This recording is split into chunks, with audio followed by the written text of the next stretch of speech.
The movie begins in a quiet town in Ohio, where we see a 35-year-old man named Curtis staring up at the rainy clouds. Something feels very wrong, as the rain falling around him looks thick, almost like motor oil pouring down from the sky. This strange moment immediately sets an uneasy tone, making it clear that Curtis is already experiencing something that does not feel normal. Curtis's mind is already blurring reality and dreams, showing how fear can quietly shape every decision we make. Soon after, Curtis is back inside his home, having breakfast with his wife Samantha and their young daughter, Hannah, who has speech and hearing challenges. While the family appears warm and loving on the surface, there is already a quiet tension within Curtis that he cannot explain. Curtis works for a construction company, while Samantha stays home to take care of Hannah. In her free time, she sews handmade items that she later sells at the local market. Later that day, heavy rainfall forces Curtis and the rest of the construction crew to stop working early. In the evening, Curtis drives his close friend and co-worker, Duart, home. As they sit together in the car, Duart comments that Curtis seems to have a perfect life, with a steady job, a loving wife, and a child who clearly means everything to him.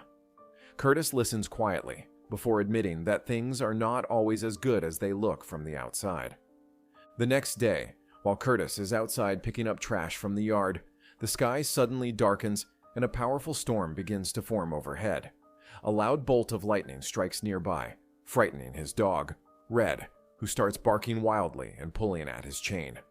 In a sudden moment, Red breaks free and viciously attacks Curtis, biting deeply into his arm.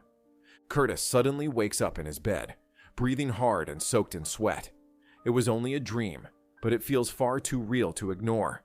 During breakfast, he cannot stop thinking about the nightmare, and when he sees Hannah playing near Red, he panics and pulls her away from the dog.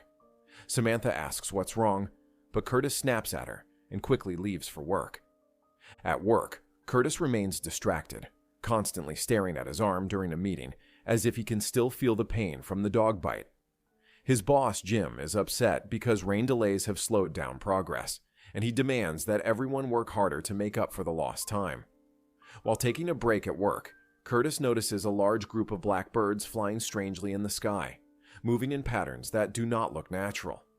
When he points it out to Duart, his friend sees nothing, which makes Curtis feel even more unsettled. Later that day, as rain begins to fall again, Curtis rushes to the car with Hannah, but the storm becomes so intense that he loses control of the vehicle and crashes. Curtis is badly injured and bleeding, though Han is unharmed. Suddenly, strange men appear and begin smashing the car windows, grabbing Curtis and pulling Hannah away. As Curtis screams, he suddenly jerks awake, only to realize it was another nightmare.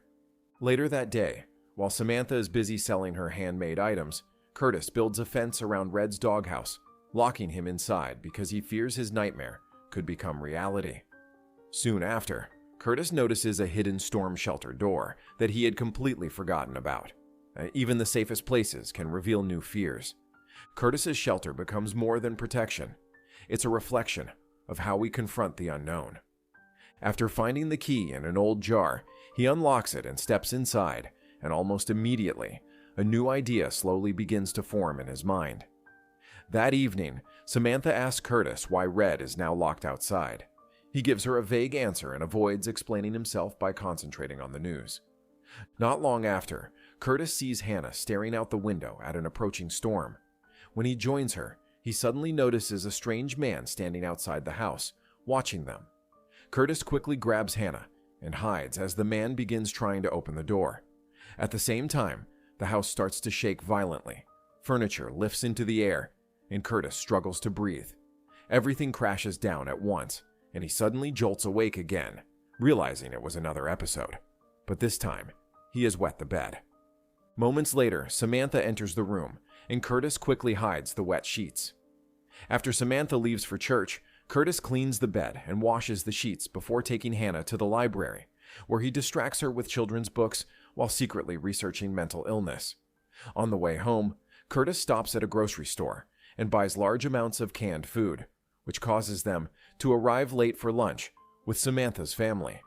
That afternoon, Curtis cleans out the storm shelter and stocks it with food, then spends time inside reading books about mental health. Eventually, he visits a doctor and explains that he hasn't been sleeping well for days and has been experiencing extremely realistic nightmares. The doctor prescribes short-term medication and suggests that Curtis see a psychiatrist in Columbus. At the same time, Samantha visits the insurance office and learns that Hannah's hearing surgery will be fully covered thanks to Curtis's strong insurance plan. Later that day, Curtis also discovers that his medication is affordable for the same reason. That night, the family celebrates the good news with a happy dinner, although Curtis secretly hides the fact that he has started taking medication. For a brief moment, Curtis begins to feel better, but his fear quickly returns at work when he hears thunder that no one else seems to notice, triggering a panic attack so severe that he vomits and is forced to leave early. Later, Curtis visits his mother, who is mentally ill, and learns that she developed paranoid schizophrenia at the same age he is now, which deeply frightens him. Curtis becomes even more convinced that he's following the same path. Afterward, Curtis calls his doctor and explains that he cannot travel to Columbus to see the psychiatrist, asking instead for another specialist closer to home. The next day, Curtis secretly applies for a loan in order to build a bunker and asks Duarte to help him get company equipment, a decision that will later lead to serious consequences. After work, Curtis decides to see a local counselor since he's still unable to reach a psychiatrist. The counselor explains that she is not a doctor, so she cannot diagnose him or prescribe medication, though she can listen and talk with him. Curtis then begins to speak about his past, especially about his mother, explaining how she suddenly left the family one day, forcing his father to raise him and his brother alone. He describes how painful and confusing that time was, and how later his mother was found eating trash from a dumpster, which led to her being committed to a state hospital. As Curtis talks, it becomes clear that he's terrified of becoming like her and of abandoning his own family in the same way. On Saturday, while Samantha and Hannah are at the market, Curtis meets up with Duarte, and they begin working on the shelter together. When Samantha returns home, she immediately becomes upset and confronts Curtis. Her anger turns into pure fury when she learns that Curtis secretly took out a loan, and she demands to know why he has been making so many strange decisions lately, including locking up their dog, Red. Overwhelmed and unable to explain himself, Curtis simply says, "There's nothing to explain," and walks away. That night, Curtis takes more medication than he was prescribed, hoping it will quiet his thoughts and help him sleep. In the middle of the night, Samantha wakes up in panic when she realizes Curtis is having a seizure beside her and is bleeding. Without hesitation, she calls an ambulance. After the paramedics leave, Curtis finally opens up completely and tells Samantha everything about his fears, his dreams, and his mother. He promises her that he has been seeing the counselor regularly because he does not want to abandon his family the way his mother abandoned him.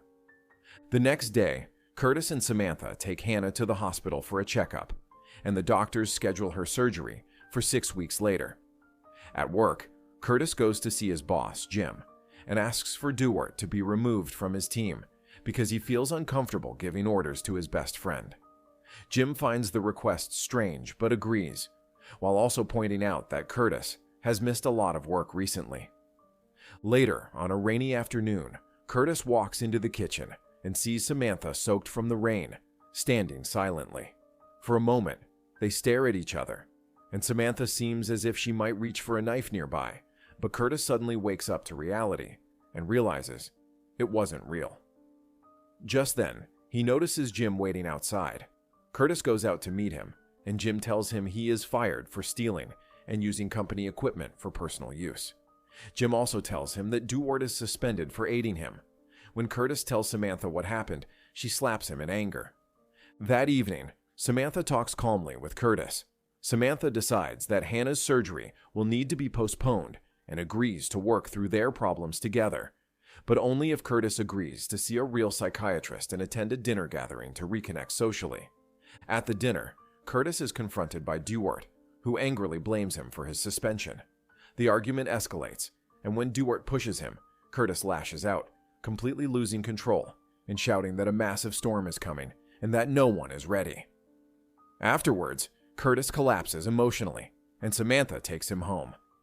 Later that night, Curtis dreams again, seeing Hannah standing in the road as birds fly wildly overhead and fall dead from the sky. When he wakes up, he hears the storm sirens for real this time. A real storm is coming. Curtis rushes his family into the shelter, locks the door, and waits. In the morning, Samantha insists the storm is over and asks Curtis to open the door. Curtis hesitates, but finally finds the courage to do so, revealing a peaceful, sunny day. Later, Samantha takes him to a psychiatrist, who explains that Curtis will need to spend time in a specialized facility to recover. However, before that happens, the family goes to the beach for a short vacation. As Curtis and Hannah play in the sand, Hannah looks toward the sea and signs the word storm. Suddenly, a large dark storm can be seen forming in the distance. Curtis looks at Samantha, who confirms that she sees it too, suggesting that Curtis may have been right all along. Sometimes the storms we anticipate aren't just in the sky, they're in our minds, shaping how we live, act, and protect those we love. His nightmares may have been premonitions of the storm to come. If you enjoyed this movie recap, make sure to like, share, and subscribe for more recaps like this.